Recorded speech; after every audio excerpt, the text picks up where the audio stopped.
কিমি যায়, ঠিক আছে, 120 কিমি যায়। 8 থেকে তো 100 না, 1 থেকে তো 120 কি বেশি, তাহলে গুণ হবে 8/320 গুণ 120। এই শূন্য কাটা গেল, 8 কে 8, 4 এস্টে 32, 4 কে 4, 3 4 12 সমান সমান 3। হ্যালো বন্ধুরা, welcome to Ratan Barman official. আজকে আমরা আলোচনা করব ক্লাস সপ্তম শ্রেণীর নিজে করি 3.4 এর দাগের যে অঙ্কগুলো আছে সেগুলাকে, ঠিক আছে। তো আজকে আমরা সমানুপাত নিয়ে আলোচনা করব, ঠিক আছে। কোনটা ক্রমিক সমানুপাতি, কোনটা মধ্য সমানুপাতি, কোনটা চতুর্থ সমানুপাতি, আর এগুলোকে বার করার চেষ্টা করব। 5,10 এটা কত, এটা দেওয়া নেই, তো এটা আমাদের বার করতে হবে। যদি এরকম থাকে তাহলে আমরা কিভাবে বার করব, দেখো 5/10 সমান সমান সমানুপাতে আছে কিনা কিভাবে দেখবো, 10 যাবে আরেকবার উপরে, এটাকে আমরা কি ধরে নেব, এক্স। যদি গুণ করি দেখো, 5 কে 5, 5 দুগুণ 10, 2 কে 2, 5 দুগুণ 10, তাহলে কি থাকতেছে, কোনাকুনি যদি গুণ করি x কে x আর 5 কে 5, এটাই হচ্ছে অ্যানসার, ঠিক আছে। আর যদি সমানুপাত, এটাকে যদি সমানুপাতে প্রকাশ করতে বলে তাহলে এটা কত হলো 5, তাহলে এবার এটাকে লিখবো, এটার সমানুপাতে যদি প্রকাশ করি তাহলে হবে 5:10। এই যে সমানুপাত, এই এখানে 10 এটা কত হচ্ছে অ্যানসার 5। তারপর কি বলছে, ভগ্নাংশ আকারে যদি প্রকাশ করি, এই তো ভগ্নাংশ আকারে, এবার এটা সমানুপাতে প্রকাশ করলাম, সমানুপাতে প্রকাশ, আর এখানে ভগ্নাংশ, ভগ্নাংশ যদি করি তাহলে দেখো 5/10 সমানুপাত 10/5, তাই তো। এরপরে দেখো 2 নম্বরটা দেওয়া আছে 8 কমা, এখানকারটা দেওয়া নেই, কমা 4.5, মাঝখানেরটা দেওয়া নেই। তো মাঝখানেরটা যদি দেওয়া না থাকে, এটাকে যদি সমানুপাতে প্রকাশ করি, একটু পরে করি, এটা আগে দেখে নাও। তাহলে 8 বাই, এটাকে যেটা নেই এটাকে x ধরে নেব, ঠিক আছে, সমান সমান, তারপর এখানেও x, এটা তো যাবে না, এখানে যেমন 10 ছিল, 10টা এখানেও গেছে, এখানেও আসছে, তাহলে x নিচে 4.5। তো দেখো এখান থেকে যদি দশমিক তুলি তাহলে কি হবে, এখানে গুণ হবে, দশমিকের জন্য একটা ঘর একটা শূন্য, কিন্তু দশমিক উঠে গেল। এবার গুণ করব, কাটাকাটি করি, আগে দেখো 5 দিয়ে কাটি, 5 দুগুণ 10, 5 লং 45, ঠিক আছে। এবার এটার সঙ্গে এটাকে কাটাকাটি দেব, 2 কে 2, 4 দুগুণ 8। তারপরে দেখো যদি কোনাকুনি গুণ করি, x এ গুণ করলে কি হবে, x square equal to 4 long 36। সুতরাং x সমান সমান কি হবে, এটা রুট ওভার, কয়েকটা এদিকে রুট ওভার হবে, 36, 36 কে কি করলে কি হবে, তাহলে 6, 6 এর স্কয়ার 36। তো x সমান সমান কত হলো 36। তো এটাকে যদি আমরা ভগ্নাংশ আকারে লিখি, না সরি সমানুপাতে লিখি, তাহলে কি হবে, তাহলে 8:6:6:4.5, আর ভগ্নাংশ এইভাবে 8/6 সমানুপাত 6/4.5। আশা করি বোঝাতে পারছি।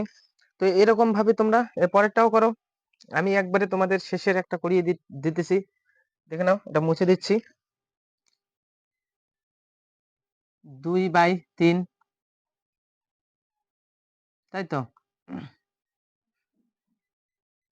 এটার নিচে কি লিখবো আমরা, 4/9, ঠিক আছে। এটাই কিন্তু এখানে সমান সমান যদি দেই তাহলে উপরে হবে 4/9, এখানে এটাকে কি ধরবো, x। বা দেখো এটার সঙ্গে এটা কি ভাগের সম্পর্কে, কিন্তু এরকম ভাবে তো ভাগ যায় না, তাহলে ভাগটাকে যদি গুণ করতে হবে তাহলে কি হবে, তাহলে দেখো 2/3 প্রথমটা ঠিক থাকবে, ভাগটা যদি গুণ হয় 9 যাবে উপরে, নিচে আসবে এই 4টে, সমান সমান প্রথমটা ঠিক থাকবে 4/9, এটা গুণ হবে, এটা নিচে কিছু না, মানে কি 1, তাহলে 1 যাবে উপরে, x থাকবে নিচে। এরপরে করব, দেখো 2 কে 2, 2 দুগুণ 4, 3 কে 3, 3 3 কে 9, এরপরে দেখো কি, হ্যাঁ আরো কোথাও কাটাকাটি, না এখানে কোনাকুনি কাটাকাটি যাবে না, যাবে না। তো দেখো এখানে আমি লিখতে পারি 3/2 ইকুয়াল টু 4/9x, বা এটা দিয়ে এটাকে করতে হবে 3 লং 27, x করতে x, 4 দুগুণ 8, বা x সমান সমান 8 নিচে 27, এটা হচ্ছে অ্যান্সার। এটাকে যদি আমি সমানুপাতে লিখি তাহলে কি হবে, এটা 8/27 হয়েছে না, তাহলে 2/3 ইস টু 4/9 ইস টু, তারপরে কি লিখতে পারি এখানে সমানুপাত 4/9 ইস টু 8/27। ভগ্নাংশ এইখানে দেখো কিভাবে প্রকাশ করছি, এইভাবেই লিখে দেবে, এই x বাই এটার জায়গায় শুধু এটা লিখে দেবে, হয়ে গেল। তো এখান থেকে আমি আর কোনো অঙ্ক করছি না, এর যেগুলো আছে তোমরা বাড়িতে করো, ঠিক আছে। 3.5 1 নাম্বার অঙ্ক কি বলছে দেখো, সুমিত 2টি খাতা 14 টাকায় কিনেছে, 7টি খাতা সে কত টাকায় কিনবে হিসাব করি। অনেক ভাবে অঙ্কটা করা যায়, আমি ঐকিক পদ্ধতিতে করিয়ে দিচ্ছি। দেখো সুমিত 2টি খাতা কিনেছে 14 টাকায়, তাহলে একটি খাতা কিনেছে কম লাগবে, দুইটার দাম যদি 14 টাকা, একটার দাম কম হবে, কম হলে ভাগ, উপরে থাকবে 14, নিচে আসবে এই দুইটা, এখানে আসবে এখানে, ঠিক আছে। তারপর কয়টা খাতা কিনছে দেখো 7টি খাতা, সুতরাং সুমিত যদি 7টি খাতা কিনে তাহলে তাকে কম টাকা দিতে হবে না বেশি টাকা দিতে হবে, অবশ্যই বেশি, তাহলে 14/2 ইন্টু 7, 7কে 7, 7 না সরি 2কে 2, 7 দুগুণ 14, 7 7 49 টাকা। সুমিত দূরত্ব কত ঘন্টা যাবে, যে 320 কিমি যায় 8 ঘন্টায়, 1 কিমি যায় কম, তাহলে 8/320 ঘন্টায়। এবার বলছে 120 কিমি যায়, ঠিক আছে 120 কিমি যায়, 8 থেকে তো 100 না, 1 থেকে তো 120 বেশি, তাহলে গুণ হবে 8/320 গুণ 120, এই শূন্য কাটা গেল, 8 কে 8, 4 এস্টে 32, 4 কে 4, 3 4 12, সমান সমান 3 ঘন্টায়।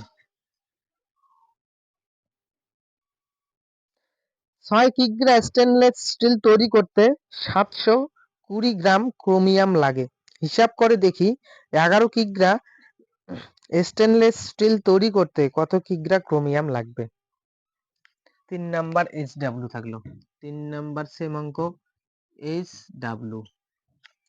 4 নাম্বার অঙ্কটা দেখো, এটা আমি করে দিচ্ছি।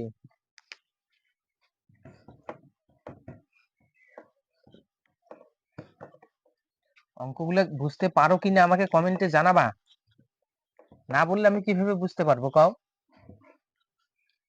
যদি বুঝতে না পারো তাহলে বলবা হ্যাঁ দাদা বুঝতে পারতেছি না, আরো ভালো করে একটু বোঝান, এবার বলতে হবে তো। দেখো 4 নাম্বারটা কি বলছে, 4 নাম্বার বলছে 10 লিটার শরবতে 3 লিটার সিরাপ আছে,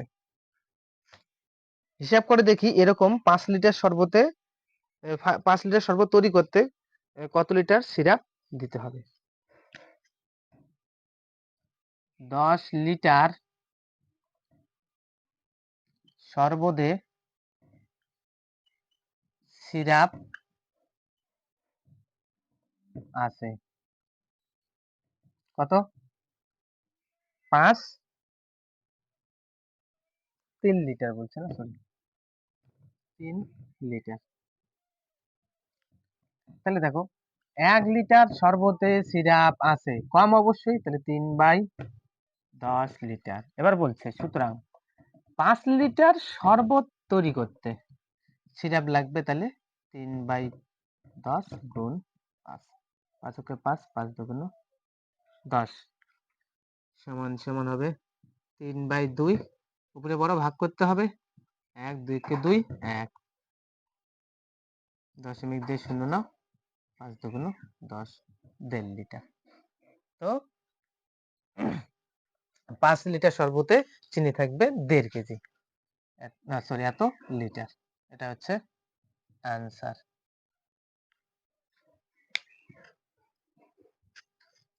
তো বন্ধুরা আজকের মতো ভিডিওটা এখানেই শেষ করছি। দেখা হচ্ছে পরের দিন আরেকটা নতুন ভিডিও নিয়ে। তো তোমরা এখনো যারা আমার চ্যানেলটিকে সাবস্ক্রাইব করে বেল আইকনটা প্রেস করে রাখো নাই, তোমাদের আমি বলতে চাই তোমরা আগে আমার চ্যানেলটিকে সাবস্ক্রাইব করে বেল আইকনটা প্রেস করে রাখো। ধন্যবাদ বন্ধুরা পাশে থাকার জন্য।